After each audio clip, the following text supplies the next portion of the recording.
What's up guys, Mickle here, and as we near an end to the Ripple SEC case, I think it's important that we start talking about some potential outcomes for how this case could end. In this video, I want to give you John Deaton's most recent prediction for how this case is going to end, and then break down what I think about this and how realistic it is that this case is going to move to the next level, being the Supreme Court.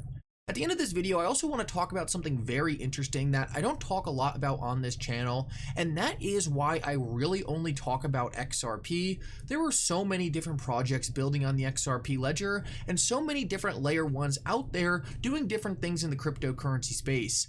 I want to talk about why I really only focus on XRP, because I think this is going to garner a very interesting discussion, and I think what I might say actually might shock some of you. Like always, if you guys are new to this channel or coming here all the time, make sure to like this video and subscribe to the channel. It's really going to help this channel out so much and help me make more videos into the future.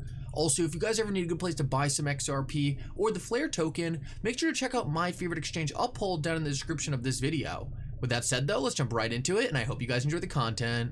So I want to start out this video with a quick announcement. Right now the Flair drops are going on, and if you haven't been paying attention to Flair, I highly suggest you listen up to this. If you hold the Flair token and delegate your vote, if you want to figure out how to do that, there are tons of videos on YouTube. If you hold the Flair token and delegate your vote, then you are actually eligible for airdrops. Now the size of these airdrops have absolutely blown my mind. I cannot believe how big they have been. So if you're one of those people who have just been sleeping on Flair and haven't really got around to buying it, well, there's a link for Uphold in the description of this video. It's my favorite place to buy the Flair token. Once you buy it, you can send it to a Bifrost wallet, start delegating your votes, and you will then be eligible for the airdrops. So make sure, if you're someone who wanted to buy Flair in the future but you've just been being lazy, you definitely get on that, because you don't want to miss out on too many of these airdrops. So now I want to move on and start talking about some potential endings for the Ripple SEC case, whether or not I think we're going to go to the Supreme Court. Now I want to start off and just show you what John Deaton has to say about this topic, and then kind of build off what he says, because I think he provides some really good insight here. Listen up closely to this. Well, according to Ripple, the only way they settle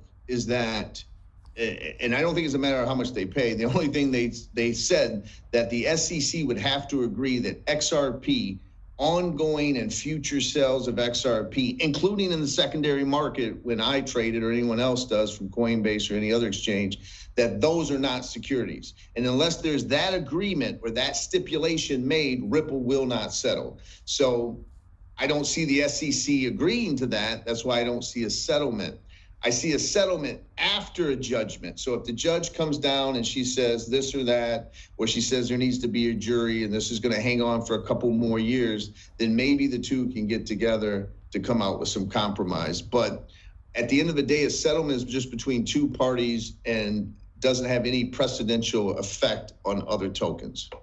Ripple's already indicated if they lose, they're appealing to the Second Circuit. And then, of course, it could go to the Supreme Court. And that's when you would get what's called the Ripple test that arguably could replace the Howey test. Or it wouldn't replace it. It would just be the Ripple test applied to digital assets, so to speak. So let's break down what John Deaton just said there, because I think there's some very important things we need to talk about. First of all, he makes it very clear that this case is only going to the Supreme Court if Ripple loses to Judge Torres. So let's start off and just assume that Ripple does lose to Judge Torres, which you guys probably know by now I think is very improbable. So say Ripple loses via Judge Torres' ruling, and they go and say, okay, we're appealing this decision to the Supreme Court. Well, the SEC might actually not want that to happen. Why would the SEC not want this case to go to the Supreme Court? Well, John Deaton just said right there that if this case goes to the Supreme Court, then it could actually overrule the Howey test, and the new test would be the Ripple test. John Deaton has also gone on the record before and said that the SEC actually has a much harder time of beating Ripple at the Supreme Court level. The case they're in right now, being overseen by Judge Torres, is actually a much easier case for the SEC, and they're absolutely blowing it. So the SEC would be taking a massive risk of taking this to the Supreme Court. Not only are their chances worse at winning at the Supreme Court level because of the makeup of the court, but if they do lose at the Supreme Court level, they could actually replace the Howey test with the Ripple test. Now this would be devastating for the SEC because obviously if they were to lose at the Supreme Court level, they could lose all their jurisdiction over cryptocurrencies. But if they were to just settle this case with Ripple, as John Deaton says right here, there would be no precedent. This is exactly what the SEC wants. The SEC does not want a precedent. If there is no precedent, then the SEC can spin this as a one-off case. Oh yeah, we lost to Ripple and XRP, but that token is so different, it's so decentralized now, it's obviously not a security. But every other token out there, every other token is still a security, it's different than XRP. This is the argument the SEC is going to want to make. And if they lose to Ripple at the Supreme Court level, this argument is out the window. The SEC cannot afford to lose this argument. Losing to Ripple at the Supreme Court level would be catastrophic. And I don't personally think the SEC is going to care that much to spin off this case as a one-off loss. It's really not that big of a deal. There are tens of thousands of tokens out there that the SEC could still put under their jurisdiction, and I don't think giving that up is a risk they're going to want to take. So now let's talk about the other scenario. A Ripple win and SEC loss, would there still be a settlement in that case? Well, I actually do think it's possible, because Ripple is really missing one thing that they are never going to have on their side, and that is time. They want this case over as soon as possible. And even if the SEC doesn't want to go to the Supreme Court, they can still bluff and say, oh, well, we still want to take it there. We're going to appeal this decision if you don't settle with us. Why would the SEC want to settle that bad? Well, I think if the SEC, and I think John Deaton alluded to this too, I think if the SEC lost to Ripple and Judge Torres said XRP was a security, I actually think the SEC would come out and say, okay, Ripple, we admit in this settlement, XRP is not a security. And the reason they would do this is because they can once again dodge the problem of providing a precedent-setting court case for the crypto community. That is the last thing the SEC wants. The SEC wants to be able to go after whoever they want and get as much money as possible. Losing to Ripple via a decision from the judge would prevent that from happening, or at least make it harder. The SEC kind of always has this out, where no matter what happens in this case, they can kind of force Ripple into a settlement. Now, if the SEC loses via decision to Judge Torres, they are not going to have a lot of leeway on this settlement, and they're not going to be able to say XRP is a security, because Ripple will take this to the Supreme Court if they have to. But if the SEC comes out and tells Ripple, hey, you win, XRP is not a security, but we want to settle so the rest of the industry doesn't get clarity, Ripple has to take that offer. They need clarity for XRP now. They have a fiduciary duty to their investors to end this case, and I think Ripple's going to eat that settlement and say, fine, XRP has the okay, we are about to dominate the US market. Ultimately, that is how I see this case playing out. I kind of ran through a couple scenarios right there. Obviously, anything can happen, but I actually do think these two things are the most probable outcomes for this case. So now I want to finish this video off and talk about something that might end up being a little controversial, but I want to talk about why I really only focus on XRP on this channel.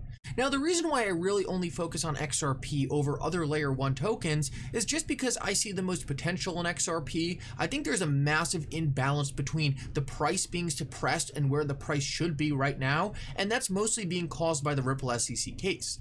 I also think the Ripple SEC case is going to end up being a flip of the switch moment where XRP goes from the least compliant cryptocurrency out there to the most compliant. So I think XRP has some very interesting risk reward potential, and I think it's one of the best tokens out there by far. Also, me personally, I'm invested in a lot of different asset classes, and crypto is one of the more risky asset classes. With that said, XRP is one of my largest holdings and my favorite investment, but I don't really like to go for anything too risky. I don't really want to get involved in that many micro cap coins because I already know that XRP could easily do a 100x one day, maybe an 1000x. So I don't really need any more reward. I have all the risk I need, and I also have the reward. So XRP for me, it has all the reward I would ever want, and I don't really need to take any more risk, so it kind of sits in that perfect zone. I feel like XRP really doesn't have that much risk. It's the leading cryptocurrency out there, and it's being put in such an interesting position. There is no other cryptocurrency out there being positioned to be used by the largest banks in the entire world, and we see that all the time. XRP being used to link central bank digital currencies. XRP is going to gain massive adoption when Swift payment system takes off. It doesn't actually say XRP, it says banking, crypto, and digital assets. What other digital asset is being positioned to dominate the banking sector? It's XRP. They're obviously talking about XRP. Some people don't want to make that assumption. I will. I think it's obvious. So for me, XRP really does have one of the least amounts of risks in the cryptocurrency market for how massive it can be. For me, cryptocurrency is all about solving the payment problem. It's all about updating our financial system. And XRP is really the leading cryptocurrency I see out there solving this issue. So I just don't really see a point in going for some of these micro cap tokens and going for these investments that are kind of more retail focused. All these DeFi projects that are never going to be used by an institution. I see things out there all the time and I'm like, is this a joke? For me, XRP is so uniquely positioned, and it's being positioned in such a serious market where it can actually get the institutional adoption I know it needs to one day dominate the financial system. And that's why I really only focus on XRP. It has such a unique proposition in where it sits in its risk-reward potential, and I just don't think there's anything out there in the crypto space like that. No, I'm invested in other tokens, but for this channel and for talking to you guys about my favorite project, it's just, there's not really a comparison right now. One day in the future, if XRP 100x, there's going to be other tokens out there that have more reward potential. But right now, I just don't see anything better than XRP, and that's why I really focus on it here. I don't want to waste your guys' time with all these different projects that I'm not as confident in. For me, nothing comes close to XRP, and that's why I focus on it. I don't want people to get caught up with distractions. And that doesn't mean I don't like Flair, that doesn't mean I don't like HBAR, it's just that there's more risk and not as much potential as I see it. Anyway, guys, thank you so much for coming. I hope you enjoyed this update. If you did, make sure to like and subscribe. It really does mean so much. And for now, Mickle out.